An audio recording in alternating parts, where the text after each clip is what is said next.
एक अभिनेता जो बॉलीवुड इंडस्ट्री के पहले सुपरस्टार कहे जाते हैं। उन्होंने ऐसा स्टारडम देखा है जो शायद ही किसी अभिनेता ने देखा हो।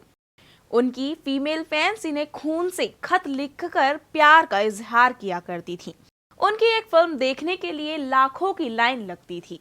अब तक तो आप समझ ही गए होंगे कि हम बात कर रहे हैं अभिनेता राजेश खन्ना की।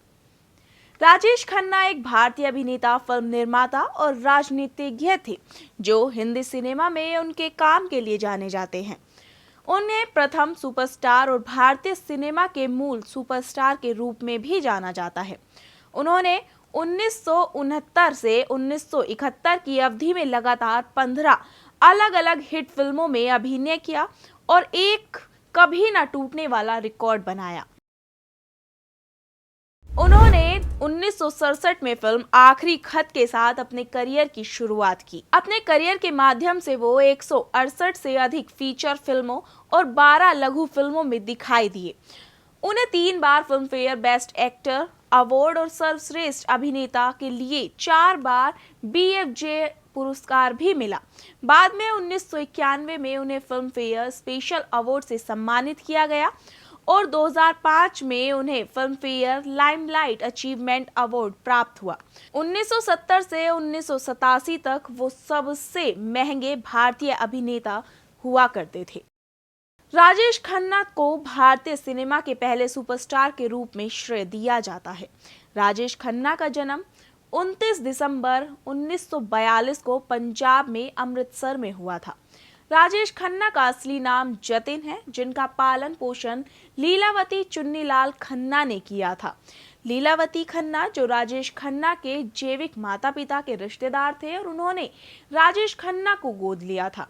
राजेश खन्ना के जैविक माता पिता लाल हीरानंद और चंद्रानी खन्ना थे, जो पूर्व विभाजन वाले पाकिस्तान से अमृतसर में आकर बस गए थे। राजेश खन्ना ने सेंट सेबेस्टियन के गोयन हाई स्कूल में अपने दोस्त रवि कपूर के साथ दाखिला लिया, जिन्हें अब भी जितेंद्र के नाम से जाना जाता है। खन्ना ने धीरे धीरे थिएटर में दिलचस्पी लेना शुरू कर दिया।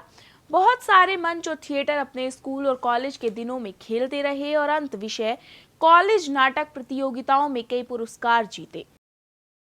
1962 में खन्ना ने अंधा युग नाटक में एक घायल और मौत का सिपाही का रोल निभाया और उनके प्रदर्शन से मुख्य अतिथि प्रभावित हुए और उन्हें जल्द फिल्मों में आने का सुझाव दिया, जिन्होंने 1960 के दशक के आरंभ में थिएटर और फिल्मों में काम करने के लिए संघर्ष किया। राजेश खन्ना ने अपने अभिनय करियर की शुरुआत 1967 में फिल्म आखिरी खत से की। ये फिल्म बॉक्स ऑफिस पर सफल रही और राजेश खन्ना को फिल्म फेयर सर्वश्रेष्ठ नवोदित अभिनेता का पुरस्कार मिला। इसके बाद उन्होंने कई सफल फिल्मों में अभिनय किया, जिसमें आन मिलो सजना, दो रास्ते, अमर प्रेम, सच्चा झूठा, चुपके चुपके। राजेश खन्ना की फिल्में अपने रोमांटिक अंदाज और दमदार अभिनय के लिए जानी जाती थीं। वो अपने समय के सबसे लोकप्रिय अभिनेताओं में से एक थे और उनके प्रशंसकों की संख्या लाखों में थी। उन्हें बॉलीवुड का रोमांटिक सुपरस्टार के नाम से भी जाना जाता था। उन्होंने 1969 से 1972 में लगातार 15 सोलो सुपरहिट फिल्में दी, जैसे सच्चा झूठा, इत्तेफाक, दो रास्ते, बंधन, डोली, सफर, कटी पतंग, आराधना, आन मिलो सजना, ट्रेन, आनंद, दुश्मन, महबूब की मेहंदी, खामोशी, हाथी मेरे साथी। बाद के दिनों में 1972 से 1975 तक अमर प्रेम, दिल दौलत दुनिया, जोरू का गुलाम, शहजादा, बावर्ची, मेरे जीवन साथी, अपना देश, अनुराग, दाग, नमक हराम, आविष्कार, अजनबी, प्रेम नगर, रोटी, आपकी कसम और प्रेम कहानी जैसी फिल्में भी कामयाब रहीं। 1976 से 1978 में महाचोर, छलिया बाबू, अनुरोध, भोला भाला, कर्म कामयाब रही। उन्होंने 1980 से 1991 तक बहुत सारे सफल फिल्में दी। 1979 से 1991 के दौरान उन्होंने कई सफल सिनेमा किए। राजेश खन्ना की सफेद रंग की कार जहां रुकती थी, लड़कियां उस कार को ही चूमने लगती थीं। लिपस्टिक के निशान से सफेद रंग की कार गुलाबी हो जाया करती थी। उस दौर की मैगजीन में छपी खबरों के मुताबिक राजेश खन्ना के कार की धूल से लड़कियां मांग भरा करती थीं। उनके पास खून से लिखे खत आते थे और उनकी फोटो से लड़कियां शादी करती थीं। इस स्ट्रगल के दिनों में भी राजेश खन्ना इतनी महंगी कार में निर्माताओं से मिलने जाते थे कि उस दौर के हीरो के पास भी वैसी कार नहीं हुआ करती थी। 1991 के बाद राजेश खन्ना का दौर खत्म होने लगा। बाद में वो राजनीति में आए और 1991 में नई दिल्ली से कांग्रेस की टिकट पर संसद सदस्य चुने गए। 1994 में उन्होंने एक बार फिर खुदाई फिल्म से पर्दे पर वापसी की कोशिश की। 1996 में उन्होंने सफल फिल्म सौतेला भाई की, आ अब लौट चलें, क्या दिल ने कहा, प्यार जिंदगी है, वफा जैसी फिल्मों में उन्होंने अभिनय किया, लेकिन इन फिल्मों को कोई खास सफलता नहीं मिली। कुल उन्होंने 1967 से 1913 में 163 फिल्म की और 105 हिट रहीं। 160 के दशक के उत्तरार्ध में और 1970 के दशक के शुरुआती दिनों में खन्ना तब के फैशन डिजाइनर अभिनेत्री अंजू महेंद्रू के साथ प्यार में गिर गए थे। वे 7 साल के लिए एक रिश्ते में थे।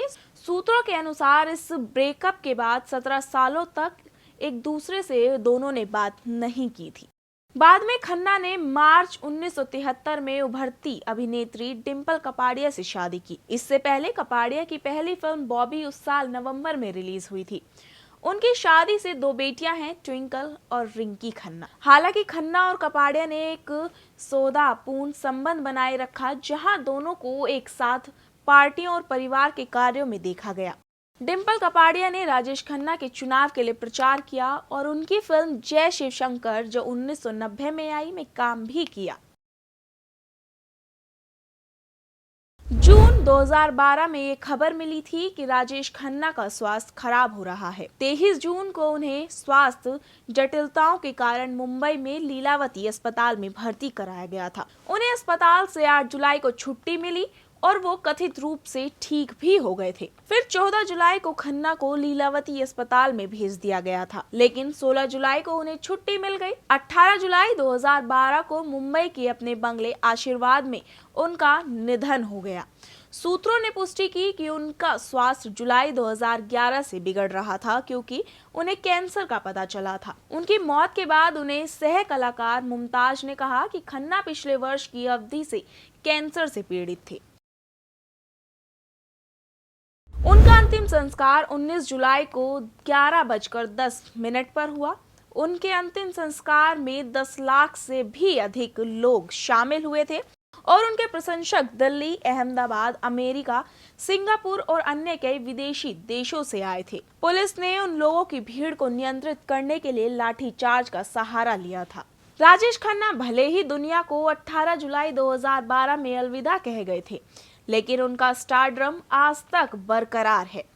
उनकी कभी न भुलाई जाने वाली फिल्मों और सदाबहार गानों के जरिए राजेश खन्ना भारतीय सिनेमा के एक दिग्गज अभिनेता थे, जिन्होंने अपने रोमांटिक अंदाज और दमदार अभिनय से लाखों लोगों के दिलों पर राज किया। वो हमेशा भारतीय सिनेमा के इतिहास में एक अमर सुपरस्टार के रूप में याद किए जाएंगे। आपको ये जानकारी कैसी लगी, हमें कमेंट कर जरूर बताएं। ऐसी ही और जानकारी के लिए हमें सब्सक्राइब करना ना भूलें।